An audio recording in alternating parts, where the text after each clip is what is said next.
In this video, I'm going to share a story with you how I lost a client worth 41,000 US dollars per year.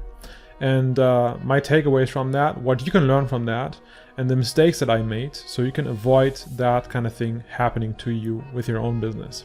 Now, I think in this entire online business / SMMA, I hate that term, I really don't like it, / marketing business AI bubble that we are in right now. People only focus on and talk about success stories and everything that's always going right.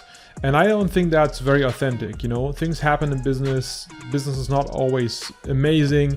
And sometimes things happen where you just don't even know why did you lose a client, and that's something that happened to me, but I figured it out. So in this video I'm going to tell you what kind of client it was, what happened with that client, and then how long I kept them. So I signed this client right around Black Friday in 2021, so actually a long time ago, almost 2 years, and I kept them up until last month. They paid me a little bit more than 3K per month in US dollars for the following services: Google ads, Facebook, and Instagram ads. That's it. Given that Facebook and Instagram is pretty much the same, you can say technically I only had to run 2 separate ad campaigns on these 2 platforms, and it was actually pretty easy in one of my favorite niches, which also, by the way, is something that people try to, hide and not talk about it. I don't actually care. So just to let you know, it was a fitness center. I think the fitness industry, doesn't matter if it's fitness coaches or gyms, is actually amazing to sign clients, and fitness centers are, among my favorite clients. Right from the beginning up until the very end, I think things went very well for them. Meaning that when we had the first few test campaigns right around the Black Friday timeframe, we did an enormous return on investment. It was something like 3,000 to 4,000% actually. So like we spent almost no money in the beginning and had amazing success with that campaign. And they knew their ad campaign with me, and the whole agency deal was basically financed even after like 1 or 2 months of working with me for the entire next year. So it was a no-brainer to just keep things running, right? Now, like said, in this video, I want to focus on the things that I did wrong. And in my opinion, the things that I should have done differently in order to keep this client for much longer, because that's the only client that I have lost in the last 3 years. So you can say technically ever since I started signing clients on a retainer basis, because 3 years back, before adjusting to this kind of model, I would sign clients on a per campaign basis, which is actually very silly because then you just get paid once and that's pretty much it. But actually, these businesses, of course, need your help consistently every single month for years to come. So that actually doesn't make any sense. Anyway, mistake number 1, I think I became very sloppy when it comes to the reporting. The reporting part of this business model is actually one of the easiest, and one where you can become, I think, very lazy if things are just always going great. Meaning that usually once a month, by the end of the month, that's how I handle it. I record a quick video of like 10 to 15 minutes for my clients. By the way, I also have a training right here on this channel about what to say, how I do it. It shows you an actual recording of a real video that I send to my clients. In the reporting, I just stopped being very detailed about explaining the actual results at some point. And the reason was that, things were always going great. And every single time I asked them, everything was just fine. There was never really a reason for me to assume that things would go sideways all of a sudden. Fast forward, multiple months to years, like I said, from 2021 up until now, roughly a month ago, we had a meeting, and in the meeting, I would understand very quickly that things were not really going that well right now anymore. And they would ask me all these questions all of a sudden about the numbers and everything, and it made me very, very confused, because I was like, hey, every single time we have these meetings, you guys tell me it's been another record-breaking and amazing month for you, and things are all going fine, and yeah, everything is cool. All of a sudden, they would start to doubt the effect of the marketing that we handle for them. And to make a really long story short, I, of course, wanted to find out what was my mistake. What's the thing that I did wrong, as in handling the service delivery? Is there a big mistake that we made with my business that led them to believe that, things could be so much better, and actually they are, for example, losing money? Is there something that I could have done differently? And after checking everything and comparing quarters to the last year results, the same quarter and so on, I realized that, wait, actually, compared to last quarter, we actually did better by about 10%. And the last year, same quarter, was phenomenal for them. So that made no sense to me. And then I was like, well, I should figure out if there's something missing here that they haven't told me. I'm not saying that they will lie to me, but maybe there's something they don't even see themselves, something they're not really aware of, how to look at that. I thought maybe there's something they are not even aware of, or something that, I am just missing here. And then I looked at their customer retention rate. How well are they doing keeping their customers? And I calculated their results because, you build a lot of trust with these business owners over the years. They share everything with you. They share their entire numbers. You know exactly how much money they make.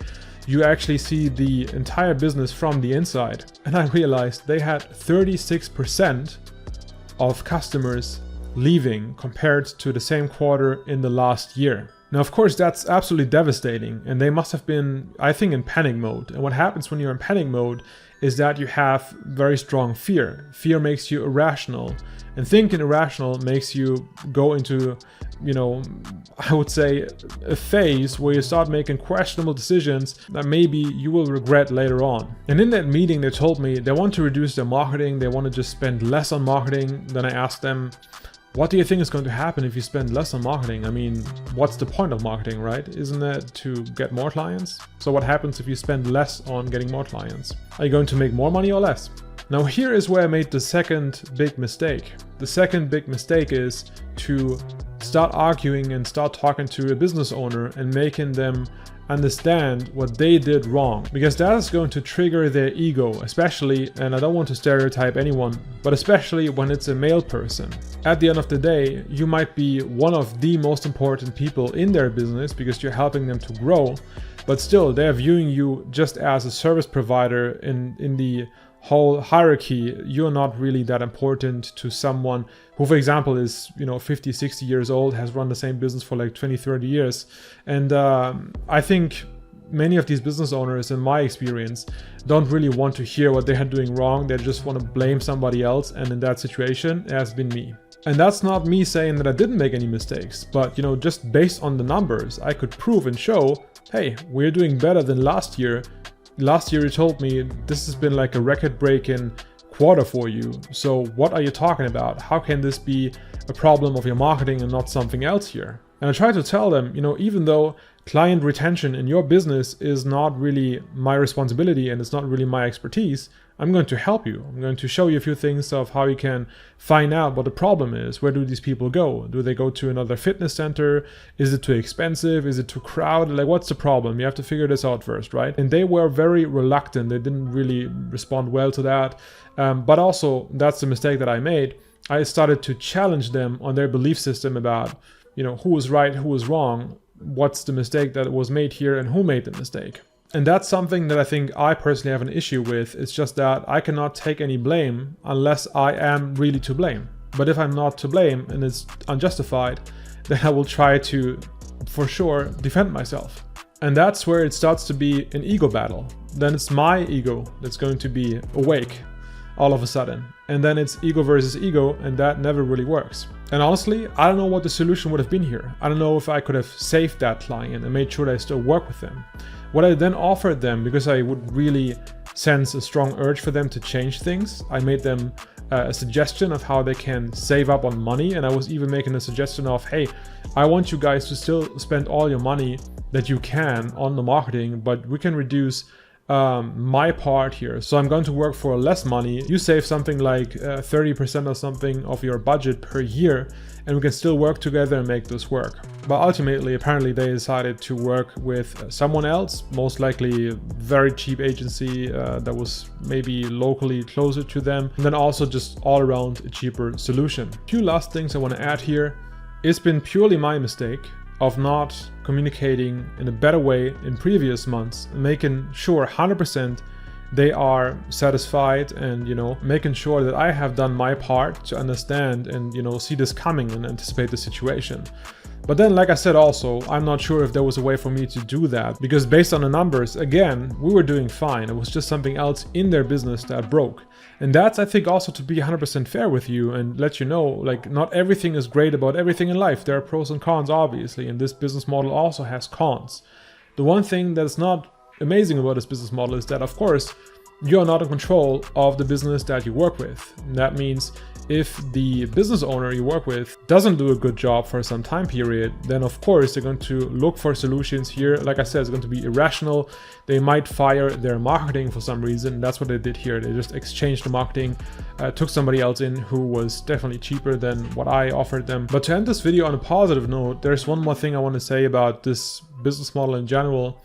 You know, keep in mind, I kept this client for almost 2 entire years, paying me over 3K per month. The workload, how much work I had to invest into this client to make this work, to get them these amazing numbers, was very minimal. It was something like maybe 5 hours per week. And the way how I found their business, how I identified the flaws in their business and making sure they would be a good client for me, all of that was free. I paid nothing to get this client, paying me at that point, if you calculate the entire time frame, almost 100K in profit. So also it goes to show how powerful this business model is, how powerful it is to offer high-ticket marketing services to businesses nowadays, especially with artificial intelligence. There are so many ways of making this the kind of business model where you don't have to put in a lot of work, where you can get happy clients for a long time period. Like I said, that's the only client that I lost in the last 3 years. Now that being said, I hope that was helpful to you. Again, that's something I wanted to point out very early here on this channel.